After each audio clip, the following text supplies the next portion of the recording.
welcome back our YouTube channel Kashish Sharma. Today we are going to discuss chapter number 6 political parties of class 10th. Okay, इस chapter में हम political parties के बारे में पढ़ेंगे. So we discuss. First हमारा topic जो है वो है पॉलिटिकल पार्टीज. पॉलिटिकल पार्टीज क्या होता है, ठीक है?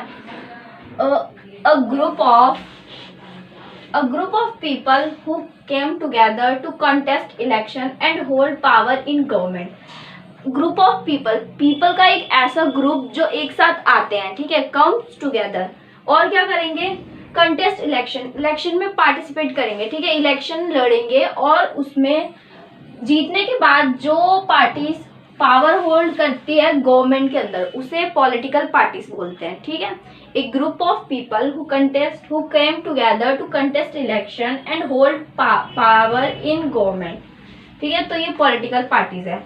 अब पॉलिटिकल पार्टीज में क्या क्या कंपोनेंट है, एक पॉलिटिकल पार्टी कैसे चलेगी या फिर कैसे बनती है एक पॉलिटिकल पार्टीज. तो पॉलिटिकल पार्टीज के जो कंपोनेंट है, लीडर. फर्स्ट कंपोनेंट जो है वो है लीडर, ठीक है. कोई भी पॉलिटिकल पार्टी तब चलेगी जब उसके अंदर उसका एक हेड होगा, ठीक है. बिना हेड के चल ही नहीं सकती.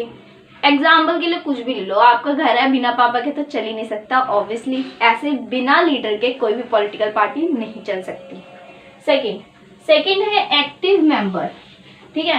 मान लो लीडर आ गया, लीडर तो आ गया भाई, उसमें लोग ही नहीं है तो काम कौन करेगा, मेंबर भी तो होने चाहिए. कुछ एक्टिव मेंबर, ऐसे लीडर के साथ काम करने वाले मेंबर्स होने चाहिए जो एकदम फुर्ती में हो, लीडर बोले तुरंत काम करे, तो ऐसे एक्टिव मेंबर्स होने चाहिए, ठीक है. Then followers. मान लो लीडर भी आ गया, एक्टिव मेंबर भी आ गया. अब जब आपको फॉलो ही नहीं करेंगे तो आपकी पार्टी ग्रो कैसे करेगी, तो आपके फॉलोअर्स भी होने चाहिए. तो ये 3 कंपोनेंट पॉलिटिकल पार्टी में होने ही चाहिए. It's a necessary. Then functions. कोई भी पॉलिटिकल पार्टी है उसका फंक्शन क्या है, क्या काम करती है कोई भी पॉलिटिकल पार्टी आ गई तो, ठीक है. फर्स्ट क्या करेगी वो, कंटेस्ट इलेक्शन लड़ेगी तभी तो पार्टी बनेगी, जब उसके पास पावर आएगी. तो फर्स्ट ओके, ठीक है. सेकेंड पॉइंट है पॉलिसीज एंड प्रोग्राम. कोई भी गवर्नमेंट बनेगी वो काम करेगी तो अपने न्यू प्रोग्राम्स लाएगी. ये करा है हमने, वो करा है, पॉलिसीज दिखाएगी, भाई हमारा ये काम है, हमारा मोटिव ये है. तो कोई भी गवर्नमेंट होगी तो वो पॉलिसीज और अपने प्रोग्राम शो जरूर करेगी. ये सेकंड फंक्शन है. थर्ड फंक्शन है मेकिंग लॉ.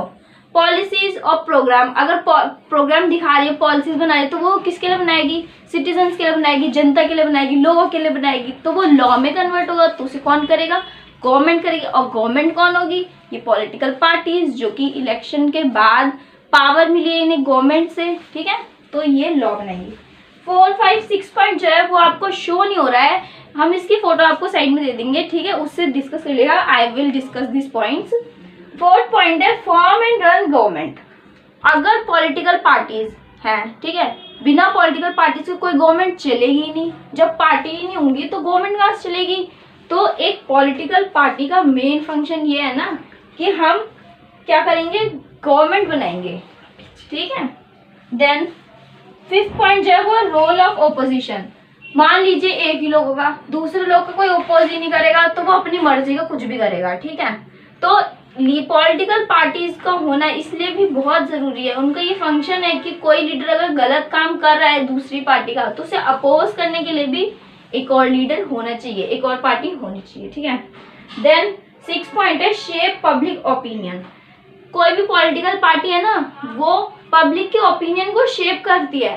पहले जज करेगी कि हमारी जनता हमसे क्या चाहती है, फिर उनका ओपिनियन व्यू करेगी, तभी तो उसके ऊपर वर्क करेगी, तभी तो उससे रिलेटेड लॉ प्रोग्राम्स इशू करेगी, है ना.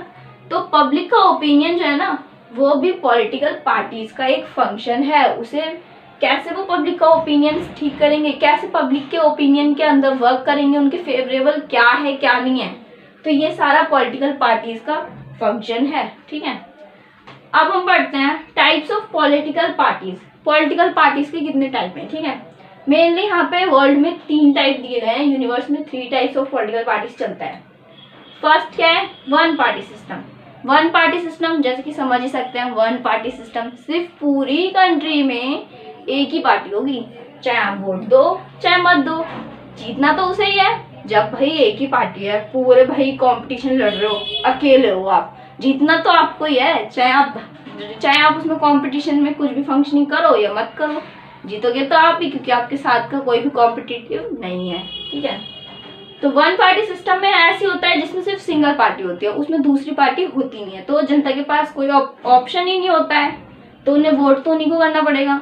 तो वन पार्टी सिस्टम जो है वो कहाँ चल रहा है? चाइना में। चाइना एग्जाम्पल है वन पार्टी सिस्टम का। देन सेकंड जो है वो है two party system. Two party system, इसमें कंपटीशन रहता है, या तो ये या तो ये या तो ये या तो ये, दो पार्टीज होंगी, इसमें सिर्फ दो पार्टीज ही रहेंगे, उन्हीं में से कोई ना कोई आएगा। टू पार्टी सिस्टम कहाँ पे चलता है? यूएसए एंड यूके, ओके ये। देन उसके बाद multi party system. Multi party system में क्या होता है? बहुत सारे कॉम्पिटिटिव्स होते हैं, ठीक है, इसमें इलेक्शन लड़ना पड़ता है, इसमें जो इलेक्शन होता है वो फ्री एंड फेयर लगता है, ठीक है। तो मल्टी पार्टी सिस्टम कहाँ पे है? इंडिया में। मल्टी पार्टी सिस्टम से जैसे कि समझ में आ रहा है इसमें मल्टी पार्टीज होंगी, ओके। अब उसके बाद पॉलिटिकल पार्टीज। अब हम पॉलिटिकल पार्टीज के बारे में थोड़ा डिस्कस कर लेते हैं, सब डिवाइडेड करा गया इसे। पॉलिटिकल पार्टीज मेन तरह से दो टाइप की होंगी, या तो नेशनल पॉलिटिकल पार्टी बनेंगी या फिर स्टेट और रीजनल पॉलिटिकल पार्टीज बनेंगी, ओके। नेशनल पॉलिटिकल पार्टीज के बारे में थोड़ा डिस्कस करते हैं।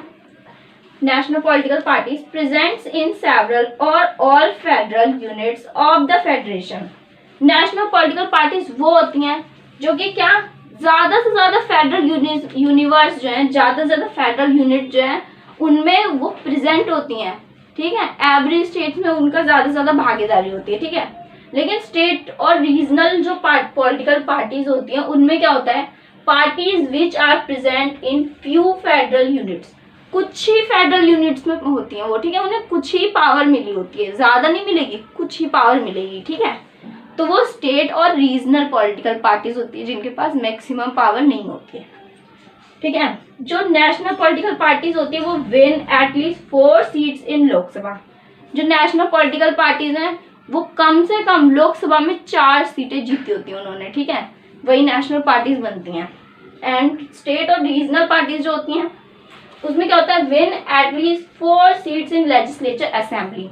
इनमें क्या होता है? कोई भी स्टेट और रीजनल पार्टी पॉलिटिकल पार्टी बनने के लिए उसे लेजिस्लेचर असेंबली में 2 सीट्स तो जीतनी पड़ते हैं, तभी वो स्टेट पॉलिटिकल पार्टी बन सकती है या रीजनल पॉलिटिकल पार्टी बन सकती है। उसके बाद यहाँ पे है 7 रिकॉग्नाइज नेशनल पार्टीज इन 2018। 2018 में जो 7 रिकॉग्नाइज नेशनल पार्टीज थी, नेशनल पॉलिटिकल पार्टीज थी, वो ये 7 दे रखी कि उस टाइम रिकॉग्नाइज थी कि ये 7 जो है वो नेशनल पॉलिटिकल पार्टीज हैं। कौन कौन सी हैं? AITC, ऑल इंडियन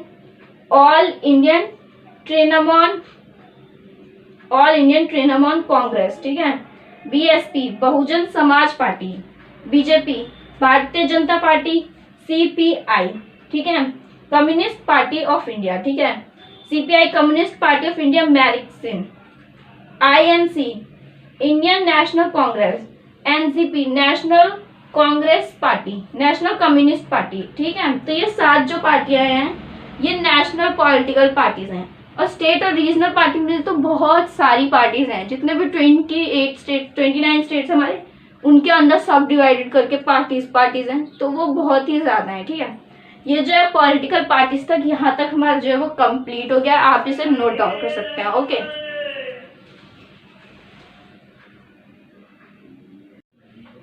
ओके, अब हम आगे पढ़ते हैं चैलेंजेस ऑफ पॉलिटिकल पार्टीज। इतनी सारी हमारी कंट्री में मल्टीपल पार्टीज है, ठीक है, तब उनके बीच में क्या क्या चैलेंजेस आते हैं, ठीक है, वो पढ़ते हैं। First, lack of internal democracy, ठीक है। इंटरनल डेमोक्रेसी, जो पॉलिटिकल पार्टीज है उन्हीं की आपस में मिलती नहीं है, बनती नहीं, एक दूसरे से झगड़ते रहते हैं, ठीक है, डेमोक्रेसी की कमी है, ठीक है। सेकेंड पॉइंट है मनी एंड मस्कुलर पावर। क्या होता है ना, पॉलिटिकल जब इलेक्शन का टाइम होता है तो अलग अलग पॉलिटिकल पार्टीज कोई मनी का यूज करते हैं, कोई मसल्स का यूज करते हैं, कोई अपनी पावर का यूज करती है, तो उस तरीके से वोट इधर से उधर हो जाते हैं। तो ये एक पार्टी दूसरी पार्टी का मतलब एक तरह से कॉम्पिटिटर बन जाती है। तो ये चैलेंज आता है एक पॉलिटिकल पार्टी के पास, ठीक है। थर्ड है meaningful choice to the voter. Meaningful choice to the voters में ये है कि जो वोटर होते हैं जो हमें इलेक्ट करेंगे, हो सकता है आपकी पार्टी उनके लिए मीनिंगफुल ना हो, ठीक है, उनके फेवरेबल में कोई दूसरी पार्टी काम कर रही हो, ठीक है, तो वो एक तरह से जो दूसरी पार्टी होगी उसके लिए चैलेंज होगा कि उसका वोटर वो अपने वोटर्स के लिए मीनिंगफुल है कि नहीं है, ठीक है। अब हम पढ़ते हैं कुछ इंपॉर्टेंट पॉइंट्स जो इसमें हैं। First general election held in India in 1951-52 after independence. Independence के बाद जो सबसे पहले फर्स्ट जनरल इलेक्शन कब हुआ था इंडिया में? फर्स्ट 1951 से लेके 1951 to 52, ये फर्स्ट इलेक्शन है। उसके बाद second, Pandit Jawaharlal Nehru became the first PM. First PM कौन बने थे? पंडित जवाहरलाल नेहरू, ठीक है। W C. Banerjee was the first chairperson of Indian National Congress. Indian National Congress जो पार्टी है INC, उसकी चेयरपर्सन फर्स्ट जो थे वो डब्ल्यू.सी. बैनर्जी बने, ठीक। Shyama Prasad Mukherjee first chairperson of BJP. BJP के फर्स्ट चेयरपर्सन कौन है? श्यामा प्रसाद मुखर्जी। ओके, जो ये पॉइंट्स है ना, ये इंपॉर्टेंट है, ये एग्जाम में आ सकते हैं 1 मार्क्स के बेस पे या फिर मिक्स मैच करके, ठीक है। तो ये इंपॉर्टेंट है, अब आप इन्हें नोट कर सकते हैं। It's almostly complete. Thank you so much.